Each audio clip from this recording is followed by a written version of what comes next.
Today, we're going to tour an impressive HO layout. Modeled in a Southwest desert theme, it was created by John Gilmore, a longtime model railroader living near Oklahoma City.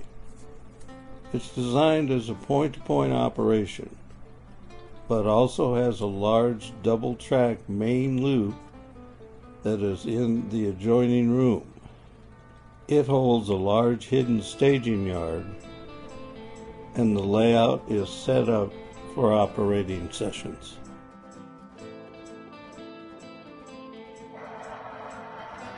We start in the Chaco yard. It's a branch line that runs through the mountains and connects with the main Santa Fe yard in Baca. We follow a custom-built Jeep 7 John did, pulling a string of interchange cars headed for the Baca yard.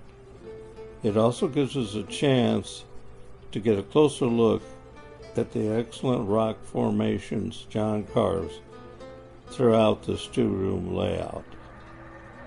You'll also see the track work is excellent throughout the layout.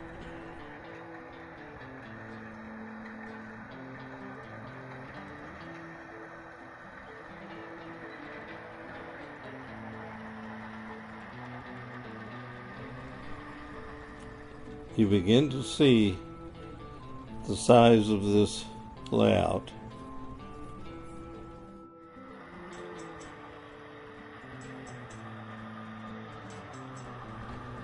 We will enter the first of a series of tunnels on our trip to Baca.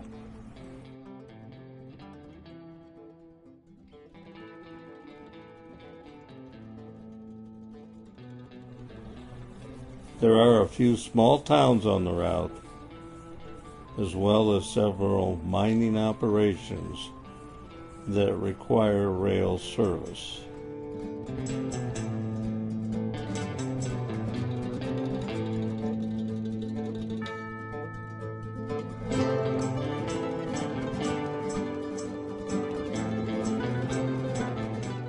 Our train gives elevation through a series of tunnels and hidden loops behind the scenery as it heads towards its entrance into the other room.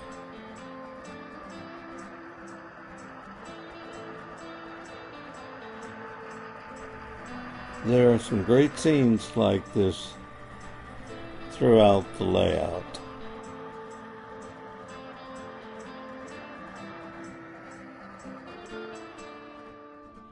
The train has descended down to the entrance into the Baca yard, and you can also see the double-track main loop that occupies this room. And behind that wall is a large staging yard to support operations. And our train has finally reached its destination.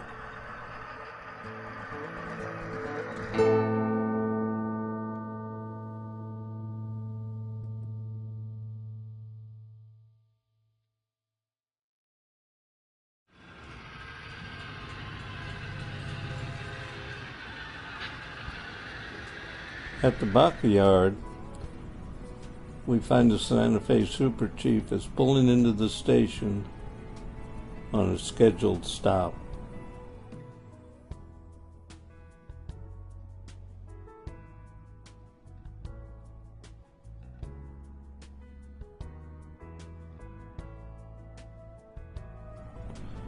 After picking up passengers, it resumes its run to the west coast.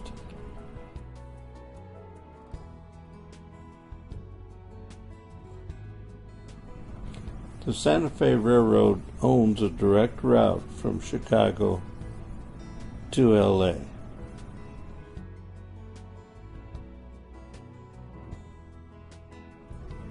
Santa Fe capitalized on the natural beauty of the Southwest and incorporated the Native American culture into its advertising, including the war bonnet paint scheme on their locomotives.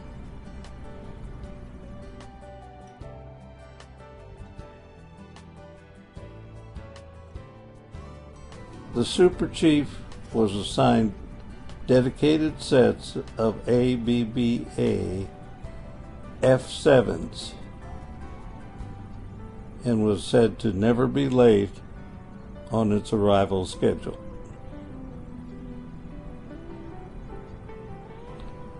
It was rated the best of all the luxury passenger trains in the early 50s.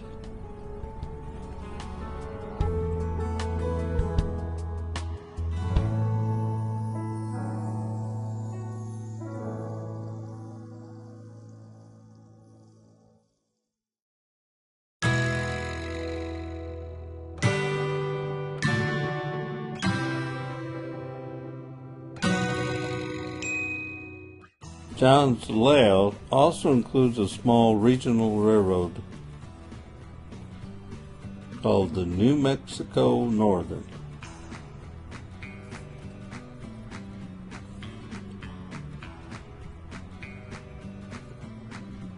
It serves the northwest corner of the state of New Mexico. The original line was built by the Santa Fe, but was abandoned years ago. A group of investors bought the line and is now a successful operation.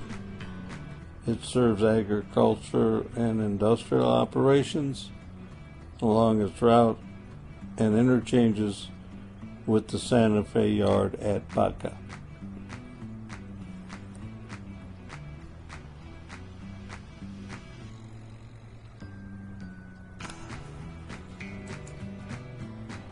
Several times a week, the crew makes a run to the mine to return empties and bring back loads for the power plant.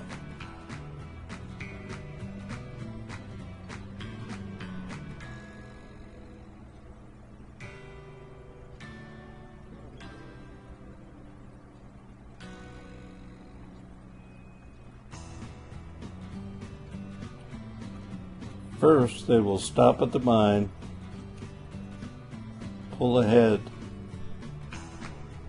to let the conductor get off the caboose and get to the mine and pick up the paperwork for the 4 loads.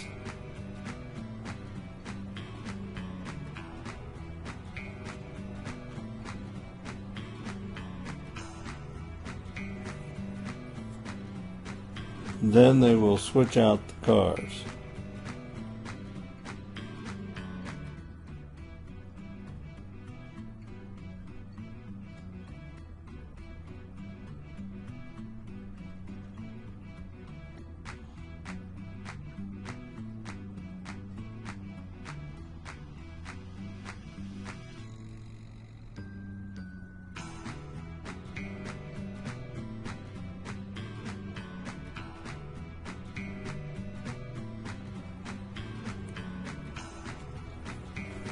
After pulling the 4 loads out of the mine, they will reconnect with their train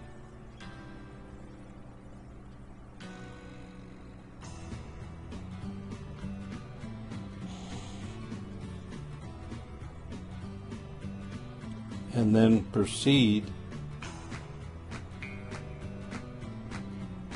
through the tunnel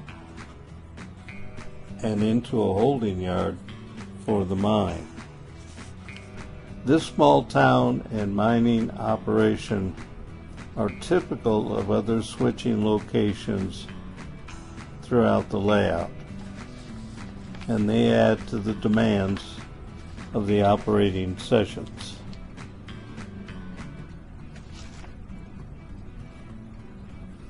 They are leaving the mine on their return trip. The coal delivery contract is a significant source of revenue for the railroad.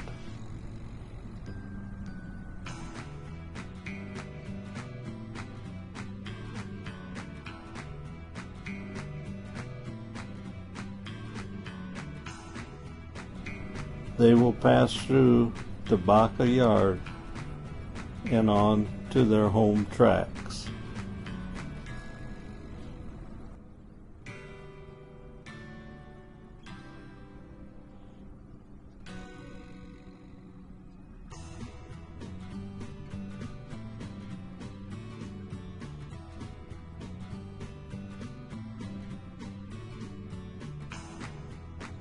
Once again, we have a chance to get a close look at the excellent work John does on his scenery.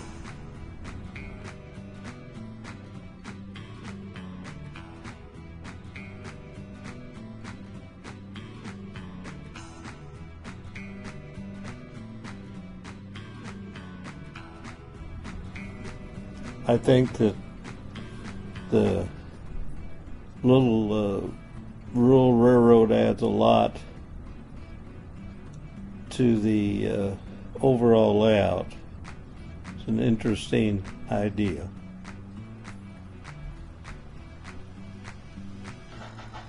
Another interesting transition is occurring on the layout. It's the final days of steam locomotives on the roster of the Santa Fe. Diesels have replaced the power on all passenger and high priority freight trains across the system. The great steam era is over.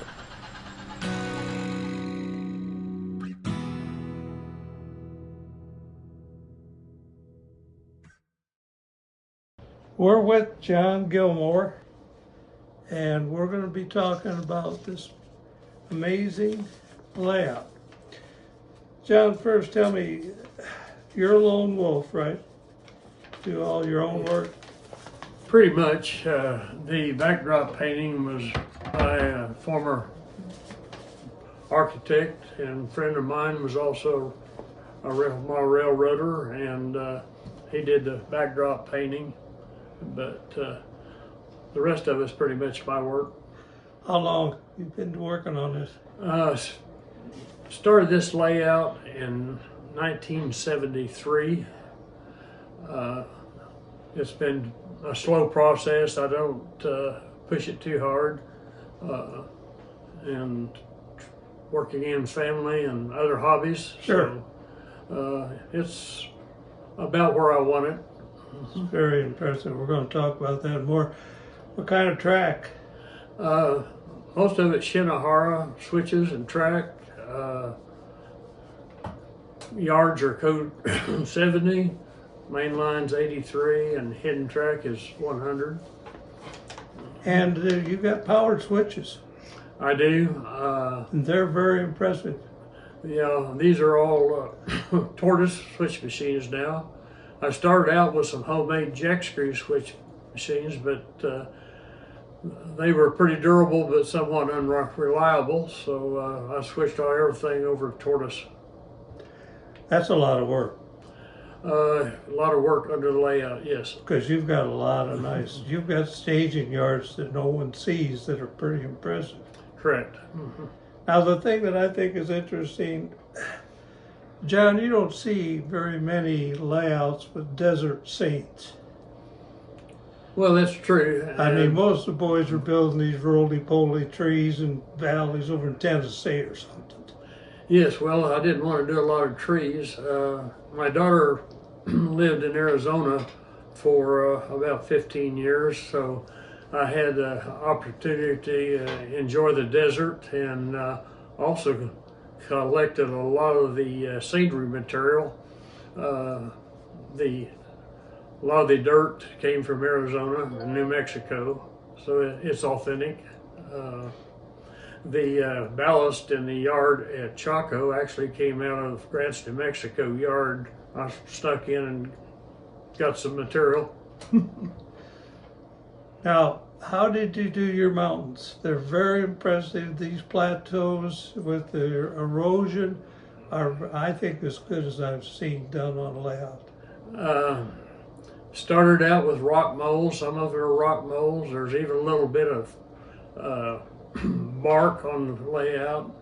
I think that predominantly most of it is hand carved.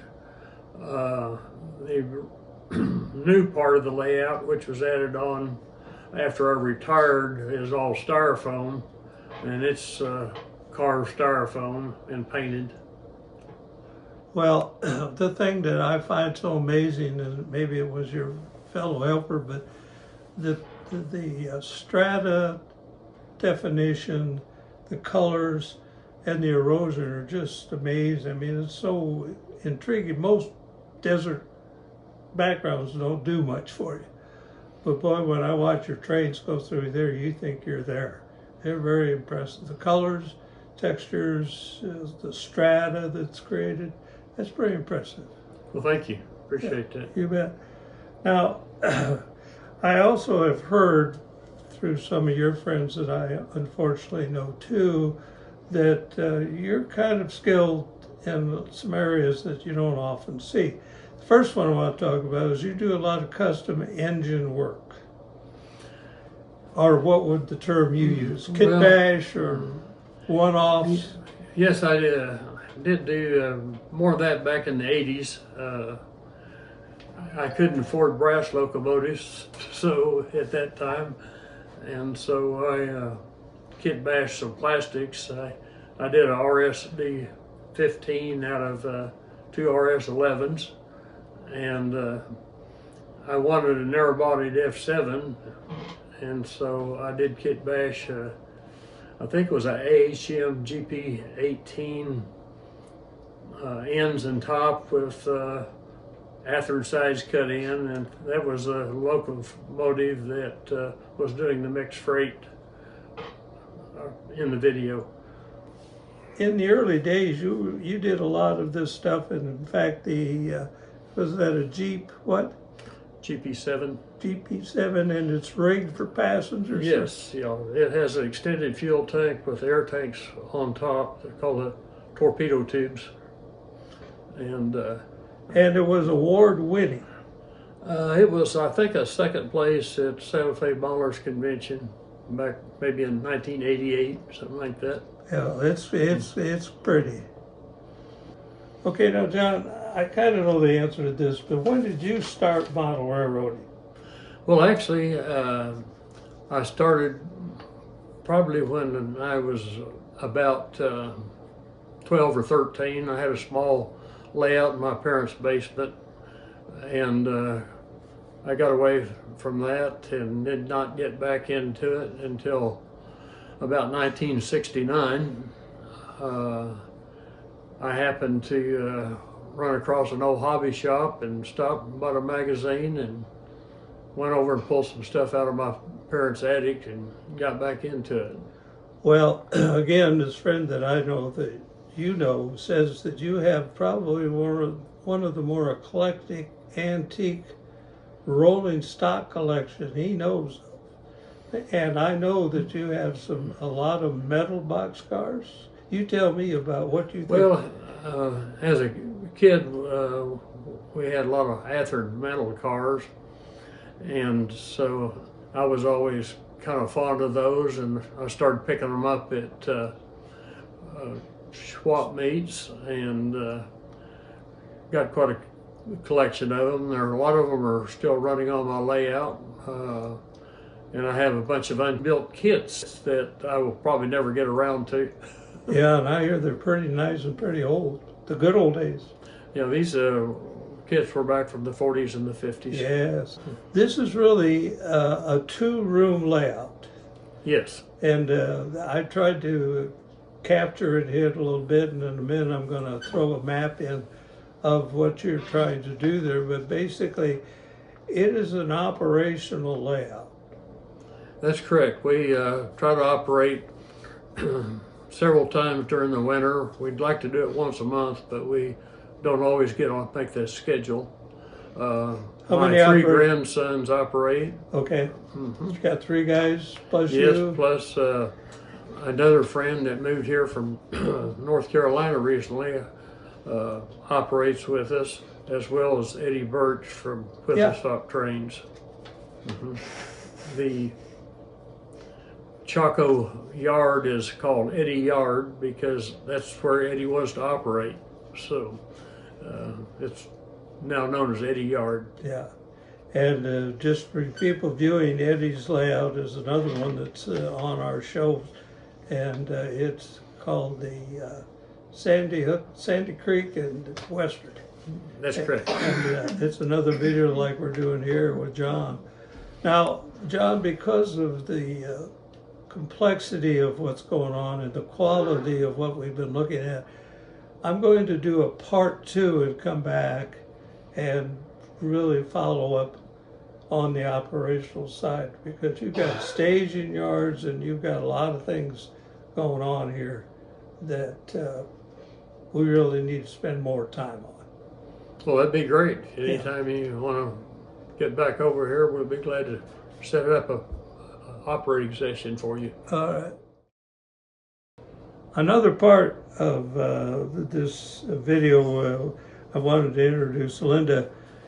She is kind of in charge of what we call the super detailing, i.e. painting figures, weathering cars, and I don't know if all of you guys are fortunate enough to have an attractive helper like that, but as you'll see in the layout, she does a lot of nice figure work, and that's detailed and very well done.